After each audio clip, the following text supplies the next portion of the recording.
ओम नमः शिवाय गुरवे सच्चिदानंदमूर्तये निष्प्रपंचाय शांताय निरालंबाय तेजसे। विश्वं दर्पणदृश्यमान नगरी तुल्यन्निजान्तर्गतम् पश्यन्नात्मनि मायया बहिरिवोद्भूतं यथा निद्रया यत्साक्षात् कुरुते प्रबोधसमये स्वात्मानमेवाद्वयं तस्मै श्रीगुरुमूर्तये नमः इदं श्रीदक्षिणामूर्तये। जन्माद्यस्य यतोऽन्वयादितरतश्चार्थेष्वभिघ्नस्वराट् तेने ब्रह्महृदाय आदिकवये मुह्यन्ति यत्सूरयः तेजो वारिमृदां यथा विनिमयो यत्र त्रिसर्गो मृषा धाम्ना स्वेन सदा निरस्तकुहकं सत्यं परं धीमहि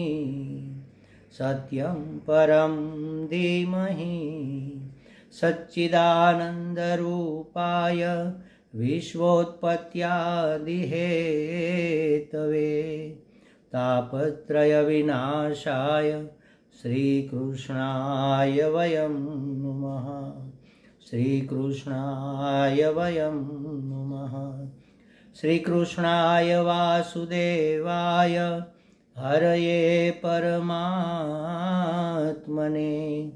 प्रणतक्लेशनाशाय गोविन्दाय नमो नमः। गोविन्दाय नमो नमः। हरिः ओम। श्रीगुरुभ्यो नमः। हरिः ओम। हरिओम प्रभु जी। आज के इस अध्यात्म परिषद में आप सबका स्वागत है। आज श्रीमद् भागवत जी का तीसरा स्कंद चल रहा है, उसमें 25वें अध्याय के अंत की ओर हम जा रहे हैं। भगवान कपिल देव जी अपनी माता देवहूति को मुक्ति के लिए भक्ति की आवश्यकता और अनन्य भक्ति के लक्षण की बात बता रहे हैं। उन्होंने बताया कि जो साधक वासनामय लिंग देह को तथा आत्मानम अनुये माने देहादि से संबंध रखने वाले, यहाँ आत्मानम माने देह जिसको हम अभी मैं मानते हैं, उसके अनुये उसके अनुसरण करने वाले देह गेहादि में, देह माने देह और देह से संबंध रखने वाले मित्र पुत्र कलत्र भाई बंधु इत्यादि सब, और देह आदि से संबंध रखने वाले व्यक्ति वस्तु पदार्थ सब, और गेह माने घर माने गृह, गृह और संपत्ति प्रॉपर्टीज इत्यादि सब। तो देह गेहादि से संबंध रखने वाले वासनामयी लिंग देह को, मतलब वासनामयी लिंग देह से संबंध रखने वाले देह गेहादि सब को, और अन्य अन्य संग्रहों को भी जो हमने संग्रह करके रखा है कि काम में आएगा, भोग के लिए, उपयोग के लिए, सुविधा के लिए, उन सब को भी त्याग कर, देखो छोड़कर फेंक कर कहने से अच्छा है त्याग कर यहाँ पर शब्द उपयोग किया जाए, क्योंकि त्याग में सहजता होती है और छोड़ने में थोड़ी जबरदस्ती भी होती है, फेंक देने में थोड़ी नफरत या तो द्वेष भी होता है। किसी भी व्यक्ति वस्तु पदार्थ सुविधा को हमें फेंक नहीं देना है, हमें छोड़ भी नहीं देना है। वस्तु हमसे छूट जानी चाहिए। एक तो छूट गई, और दूसरा त्याग का एक बहुत सुंदर शुद्ध अर्थ यह है कि समर्पण करके, सभी व्यक्ति वस्तु पदार्थ को भगवान के चरणों में समर्पित करके, जो हमारे पास है, जो हमें मिला है अपने प्रारब्ध से या किसी भी तरह से हमें जो वस्तु प्राप्त है वह भगवान को समर्पण कर देते हैं। और फिर जब जिसकी जो जरूरत और आवश्यकता हो उसके अनुसार उसका उपयोग होता रहेगा, उपभोग नहीं होगा। उपभोग का मतलब है हम उसका भोग करते हैं और बार बार करने की मन में इच्छा रखते हैं। और जैसे कि कोई अच्छा वाला भोजन बना तो हम खाते हैं, थोड़ा अच्छा बना है और हमें पसंद भी आ रहा है तो थोड़ा और भी खा लेंगे। ज़रूरत से ज़्यादा उपयोग कर लेना, और मन में इच्छा भी दृढ़ होती है, कामना भी दृढ़ हो जाती है कि ऐसा दूसरी बार या बार बार ऐसा भोजन हमें मिलता रहे। इसको कहते हैं भोग। लेकिन भूख लगी है, भोजन सामने आया, स्वादिष्ट है, अच्छा है, पसंद आ रहा है, हम खा रहे हैं, जितनी आवश्यकता है उतना खाया, फिर छोड़ दिए, फिर उठ गए, और मन में कामना पैदा ना हो कि ऐसा हमें बार बार मिलता रहे, तो ये हो गया उपयोग, और वो हुआ था उपभोग। तो अपनी वस्तु को मन से त्यागना है। अगर आवश्यकता है तो स्थूल रूप में भी त्याग किया जा सकता है, जैसे संन्यास होने से पहले घर, पुत्र, परिवार सब छोड़ दिया जाता है, क्योंकि उसकी हमें आवश्यकता लगती है। जिसको आवश्यकता नहीं है, घर में रहकर भी वह मन से छोड़ सकता है तो छोड़ दे। इसका त्याग करके सबको और सब अन्य अन्य संग्रहों को भी त्याग करके संसार सागर से पार होने के लिए मेरा अनन्य भजन करता है, उसको मैं संपूर्ण या तो कहो कि तीव्र भय से निवृत्ति प्रदान कर देता हूँ।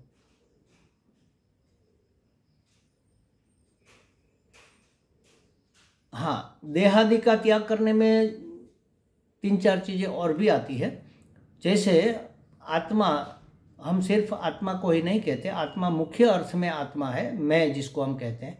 लेकिन अभी हमें ज्ञान नहीं है, या तो हमारी आसक्ति नहीं छूटी है, या तो हमें प्रत्यक्ष अपरोक्ष नहीं हुआ है, तब तक हम क्या करेंगे, देह रूप आत्मा, देह को भी आत्मा करेंगे। देह आत्मा 4 प्रकार से हो जाता है, देहादि 4 रूप वाला हो जाता है। आत्मदेहादि चतुर्विधः, कौन कौन से 4 रूप वाला, माने कौन कौन से 4 रूपों को हम आत्मा मानते हैं। तो देहादि, इंद्रिय, प्राण और अंतःकरण, माने मन बुद्धि, इसको हम आत्मा, व्यवहार सत्ता में ऐसा नहीं कहते कि देह आत्मा है, लेकिन इसको मैं कह देते हैं। मैं का मतलब है आत्मा। इंद्रियों को हम ऐसा नहीं कहते कि मैं आँख हूँ, लेकिन उसके धर्म को अपना मान लेना, वह हो गया मैं रूप। जैसे मैंने देखा तो देखना आँख का धर्म है, और मैं हो गया आँख, तो मैंने देखा, मैंने सुना, तो ये इंद्रियों में आत्मा बुद्धि कर लेना हो गया।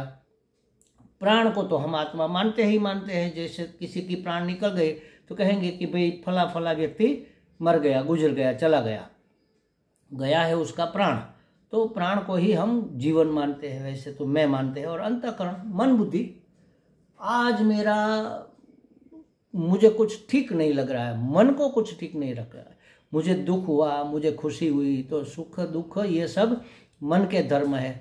मुझे भूख लगी, प्यास लगी, ये भूख प्यास प्राण के धर्म है। उसमें मैं बुद्धि करके हम उसको मैं माने आत्मा मान लेते हैं। तो ये 4 प्रकार से आत्मा अभी हमारा माना हुआ है। तो उसको ना माना करके भगवान की जो भक्ति करता है, भगवान कहते असल में मेरी भक्ति के बिना तीव्र भय की निवृत्ति नहीं होती। तीव्र भय, एकमात्र भय तो मृत्यु का ही है, समझ लो। सलामती का भय है। सलामती किन से, दुखों से बचने का, मृत्यु से बचने की, पराधीनता से बचने की जो इच्छा है उसको सलामती की कामना कहते हैं। और वह जब तक हमें संपूर्णतः नहीं मिल जाती तब तक हमें भय रहता है। तो मुख्य भय तो मृत्यु का हुआ। मृत्यु से बचना है माने हमें अमर होना है, तो अमर जब तक नहीं हो जाते तब तक हमें भय रहता है मरने का। अमर हम हो नहीं सकते क्योंकि अमर हम है ही। तो हम जब तक जान न ले कि हम अमर है, हम जब तक जान न ले कि हम सर्वतंत्र स्वतंत्र है, पराधीन नहीं है, हम जान न ले कि हम सुख दुख रूप नहीं अपितु आनंद स्वरूप है तब तक हमें असलामती का भय रहेगा। तो सबसे बड़ा भय तो असलामती का है। तो तीव्र भय की निवृत्ति तब तक नहीं होती जब तक कोई लोग मेरी अनन्य भक्ति में प्रवृत्त नहीं हो जाते। सब भय भगवान से ही दूर होते हैं। निर्भय अभय प्रदान करना परमात्मा का ही स्वरूप है।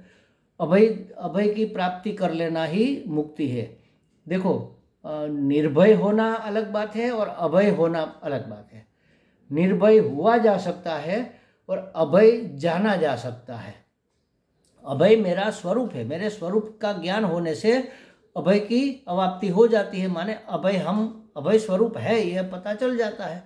अभय हमारा स्वरूप है, इसीलिए कहते हैं अभय में अवस्थित होना। और निर्भय जैसे समझो कि अंदर भय तो है, लेकिन बहादुरी के कारण, पराक्रम के कारण हम भय को ओवरकम नहीं करने देते, हम उसके ऊपर बैठते हैं। जैसे हमारा कोई योद्धा, कोई सैनिक है, उसको भी मरने का तो डर लगता है, गोली से बचने के लिए उपाय तो करता है, लेकिन फिर भी वो आगे बढ़ता है सामने वाले को मारते हुए। तो वह निर्भय है। जो किसी से न डरे संसार में, उसको निर्भय कहते हैं। भय तो अंदर उसके अंदर है, लेकिन वह डर नहीं रहा है, वह हिम्मत कर रहा है। हिम्मतवान को निर्भय कहते हैं और स्वरूपवान को अभय कहते हैं। भगवान कहते हैं तब तक तीव्र भय की निवृत्ति होकर अभय पद की प्राप्ति नहीं होती। भगवान ही भय से निवृत्त करते हैं। और सबको, जो देवी देवता है ना, उसको भी भगवान से ही भय है। माने कि भगवान के ही शासन में वह सब काम करते हैं। आगे कहते हैं मद भयात वाति वातः अभयम सूर्यस्तपति मद भयात अयम सूर्य मद भयात वाति वातः अयम सूर्यस्तपति मद भयात वर्षतीन्द्रो इहत्यग्निः मृत्युश्चरति मद भयात। क्या कहा भगवान ने कि मेरे भय से, माने कि मेरे अनुशासन में, मेरे शासन में, मेरे भय से वायु चलती है। मेरी शासना के अनुसार वायु चलती है। मेरे शासन के अनुसार, यानी कि मेरे भय से सूर्य तपता है, मेरे भय से इंद्र वर्षा करता है। अगर भगवान का भय नहीं होता तो कभी कभी इंद्र सोचता कि चलो आज नहीं, कल परसों कर देंगे बारिश, इसमें क्या है। ऐसा नहीं होता। जो नियम के अनुसार, कुदरती क्रम के अनुसार जो होना चाहिए होता है। सूर्य उगता है, तपता है, अस्त होता है, फिर उगता है।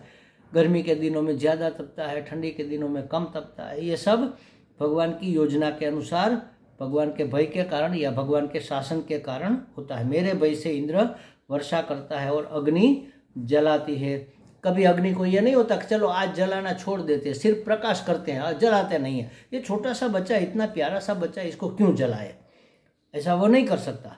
तो मेरे भय से अग्नि जलाती है तथा मेरे ही भय से मृत्यु अपने कार्य में प्रवृत्त है। हमें सबसे ज़्यादा भय मृत्यु का लगता है, लेकिन मृत्यु को किसका भय है? भगवान का भय है। मृत्यु भगवान के इशारे पर नाचती है, भगवान के अनुशासन में चलती है। इसलिए कहते हैं कि सब मेरे भय के कारण अपना अपना काम कर रहे हैं, मेरी आज्ञा के अनुसार। एतावानेव लोकेऽस्मिन् पुंसां निःश्रेयसोदयं तीव्रेण भक्तियोगेन मनोमय्यर्पितं स्थिरम। क्या सुंदर बात कही। देखो, संसार में मनुष्य के लिए सबसे बड़ी कल्याण प्राप्ति यही है। सबसे बड़े कल्याण की प्राप्ति यही है इस संसार में कि उसका चित्त तीव्र भक्ति योग के द्वारा मुझ में लगकर स्थिर हो जाए। ये सबसे बड़ी उपलब्धि हो गई। इससे बड़ी उपलब्धि कोई नहीं है। भगवान में लग जाना, अपने मन को भगवान में लगाकर स्थिर कर देना, और तीव्र भक्ति योग के द्वारा। भक्ति योग सिर्फ नहीं, तीव्र भक्ति योग माने हर सांस में भगवान से हमारा योग बना रहे, हर कदम कदम पर हम भगवान के साथ जुड़े रहे। हमारी हर एक क्रिया, गीता जी में जैसे भगवान ने कहा ना, उन्मिलन निमिषन्नपि, आँख उठती है, पलकें गिरती है, हर एक कार्य में, हर एक प्रवृत्ति में, हर एक उद्यम में, हर एक सोच में, हर एक भाव में, हर एक वाक्यवाणी में, हर एक चहलकदमी में, सोते जागते, उठते बैठते, खाते पीते, हंसते गाते, भगवान ही भगवान हमारे अंदर, हम भगवान के अंदर ओतप्रोत रहे, उसको कहेंगे अनन्य भक्ति। ऐसी अनन्य भक्ति योग के द्वारा जो मुझ में लगकर स्थिर हो जाए, ऐसा चित्त अगर हम बना ले तो इससे बड़ी उपलब्धि और कोई नहीं है। इसलिए यहाँ भगवान ने कहा एतावान एव लोकेस्मिन् पुंसाम निःश्रेयसो उदय तीव्रेण भक्ति योगेन मनोमयर्पितम स्थिरम। संसार में मनुष्य के लिए सबसे बड़ी कल्याण करने वाली उपलब्धि यही है कि उसका चित्त तीव्र भक्ति योग के द्वारा या तो तीव्र भक्ति योग युक्त होकर मुझ में लग जाए और लगकर स्थिर हो जाए। माने लग गया फिर छूट गया, ऐसा नहीं। आजकल हमारा ध्यान तो ऐसा ही होता है ना, ध्यान लगाने बैठते हैं तो 1 मिनट ध्यान स्थिर रहता है, फिर मन भागता है किसी न किसी विषय के पीछे, व्यक्ति के पीछे, वस्तु के पीछे, परिस्थिति के पीछे। तो वह अस्थिर मन वाली बात नहीं है। यहाँ तो चित्त हमारा स्थिर हो जाए, भगवत भाव के सिवा हमारे अंदर कोई दूसरा भाव न उठे, उसके सिवा दूसरा कोई विचार न उठे, भगवत गान के सिवा रूप गुण लीला वीर्य पराक्रम के सिवा कोई वाणी हमारे मुंह से न निकले। बात कुछ भी हो, घूम फिर कर सिर्फ भगवान पर आकर स्थिर हो जानी चाहिए। इसको कहते हैं संत संग, इसको कहते हैं सत्संग। तो ऐसा मन मेरे में आकर स्थिर हो जाए, इससे बड़ी उपलब्धि इस संसार में नहीं है। केनापि प्रकारेण भवति स्थिरम मन परम पुरुषार्थ साधकम इति योग सिद्धांतः। तो कहा कि किसी भी तरह श्री भगवान में स्थिर हुआ मन परमार्थ साधक है। चाहे किसी भी तरह स्थिर करो, ध्यान से करो, विपश्यना से करो, कीर्तन से करो, श्रवण से करो, मनन से करो, निधिध्यासन से करो, सबकी अपनी अपनी एक भूमिका है, अपना अपना एक लेवल है। आप जहाँ पर खड़े हैं वहाँ से शुरू करके अपने मन को स्थिर करने का प्रयत्न करो, सब में परमात्मा दर्शन करो। कुछ भी करके किसी भी तरह भगवान में स्थिर हुआ मन ही परमार्थ का साधक है, परम अर्थ का साधक है, माने परम की प्राप्ति का साधन है। ऐसा योग का सिद्धांत है। अतः ज्ञान वैराग्य से युक्त भक्ति योग ही परम कल्याण स्वरूप भगवत चरणारविंद की प्राप्ति का साधन है। अंतःकरण कैसा होना चाहिए? ज्ञान और वैराग्य से युक्त भक्ति वाला। देखो भक्ति माँ है, हमने शुरू में ही देखा था, और ज्ञान वैराग्य उसके फल है। फल माने उसके पुत्र है, उसके फल है। भक्ति से ज्ञान भगवान का, भगवान की योजना का हमें पता चलेगा, ज्ञान मिलेगा, बोध होगा। और जब परमार्थ वस्तु का पता चल जाए तो ये नश्वर चीज़ों के प्रति हमारी कोई रुचि नहीं रहती, उसको कहते हैं वैराग्य। तो अंतःकरण ज्ञान वैराग्य से युक्त भक्ति के द्वारा ही परम कल्याण स्वरूप भगवत चरणारविंद में लग जाता है, या तो उसको प्राप्ति का यह साधन है। भगवत चरणारविंद हर जगह हम सुनते हैं, भगवत चरणारविंद। भगवान के पांव को पकड़कर लेकर हम क्या करेंगे? भगवत चरणारविंद में समर्पित होना माने क्या? अपना सर्वस्व अर्पण कर देना। चरण अर्पण करने का स्थान है, वहाँ पर हम अपने नमस्कार अर्पण करते हैं, वहाँ पर पुष्प अर्पण करते हैं, वहाँ पर हम अपने भाव अर्पण करते हैं। अच्छा, चरणों में ही क्यों करते हैं? भगवान के हाथ में क्यों नहीं दे देते? चलो लो भगवान, ये हमारा हमने अपना मस्तक आपके हाथ में रख दिया, आपके चरणों में रख दिया कहते हैं, आपके हाथ में रख दिया नहीं कहते। क्यों? क्योंकि चरणारविंद ऐसा कहा है। अरविंद माने कमल। कमल में वो तो कमल तो जल में ही खिलता है, लेकिन उसको जल छू नहीं पाता। तो उसके जैसा भगवान हमें बना दे। अनासक्त बनने के लिए भगवान में चित्त लगा, संसार से विराग हो जाए और भगवान में अनुराग हो जाए, इसका प्रतीक है भगवान के चरणारविंद में समर्पण हो जाना। इसलिए कहा कि कल्याण स्वरूप भगवत चरणारविंद की प्राप्ति का साधन है ज्ञान वैराग्य युक्त भक्ति योग, ये योग का, ये भक्ति शास्त्र का, ये अध्यात्म शास्त्र का यह नियम है। तो यहाँ पर ये 25वां अध्याय का समापन होता है। अथ षड्विंशोऽध्यायः, 26वां अध्याय शुरू होता है। उसमें क्या बातें आती है? महद आदि तत्वों की उत्पत्ति बताते हैं, माने प्रकृति और पुरुष का विवेक चलता है। दो अध्यायों में चलेगा। ये पहला अध्याय विवेक का है, फिर दूसरा विवेक का अध्याय, 2 अध्याय में प्रकृति पुरुष का विवेक चलेगा। 2 तत्व है, वो तो हमने पहले ही समझ लिया था। एक अहम माने मैं, माने आत्मा, और दूसरा इदम माने यह, ये जो बाकी दिखाई दे रहा है। आत्मा के सिवा जो कुछ भी है, मैं के सिवा जो कुछ भी है, सब इदम है। अहम माने आत्मा और इदम माने आत्मा के सिवा जो कुछ अनात्मा है वह। तो आत्मा चैतन्य स्वरूप है, सुख स्वरूप है, आनंद स्वरूप है, अमर स्वरूप है। और इदम जो है वह मर्त्य है, आने जाने वाला है, विकारी, षड विकारी है, पराधीन है, दुख रूप है, अनित्य है, मिटने वाला है, मिट ही रहा है, हर क्षण मिट रहा है। तो ये 2 चीज़ें हमारी समझ में विभागवार हो जाए कि ये अनात्मा है और ये आत्मा है। शास्त्र की, वैसे खास करके ज्ञान शास्त्र की तो यही रीति है, नेति नेति, ये नहीं है, ये नहीं है, ये नहीं है। क्या नहीं है? ये आत्मा नहीं है, यह आत्मा नहीं है, यह आत्मा नहीं है, यह आत्मा नहीं है। सबका निगेट करते करते इति हो जाता है, इति आत्मा। बाकी जो बचा, जो नेति नेति करने वाला, वह मैं आत्मा हूँ। तो एक है प्रकृति जो इदम कही जाती है, और एक है पुरुष जो अहम कहा जाता है, जिसको परम पुरुष भी कहते हैं, पुरुष भी कहते हैं, आत्मा भी कहते हैं, परमात्मा भी कहते हैं, चैतन्य भी कहते हैं, अनंत स्वरूप भी कहते हैं। आपको जो ठीक लगे वो आप समझ सकते हो। मतलब प्रकृति पुरुष, ये 2 चीज़ों का, माने अहम और इदम का विवेक अब शुरू हो रहा है। इस विवेक से क्या होगा?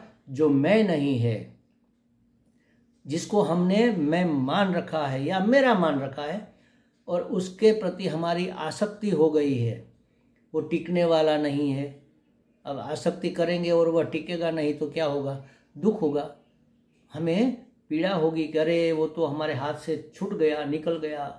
इसीलिए तो हम रोते हैं ना। कोई हमारा अपना जो बहुत प्यारा होता है वह गुजर जाता है, तब हम रोते क्यों हैं? और आपने सुना होगा रोते हैं कैसे? अरे रे आप हमें छोड़कर क्यों चले गए। आप चले गए उसका दुख शायद नहीं है, लेकिन हमें छोड़कर गए ये दुख है। हम छूट गए माने हम अब आपको नहीं मिल पाएंगे, अब हमारा क्या होगा रे। ऐसा स्पष्ट भी कहते हैं कि आपके बगैर हमारा क्या होगा।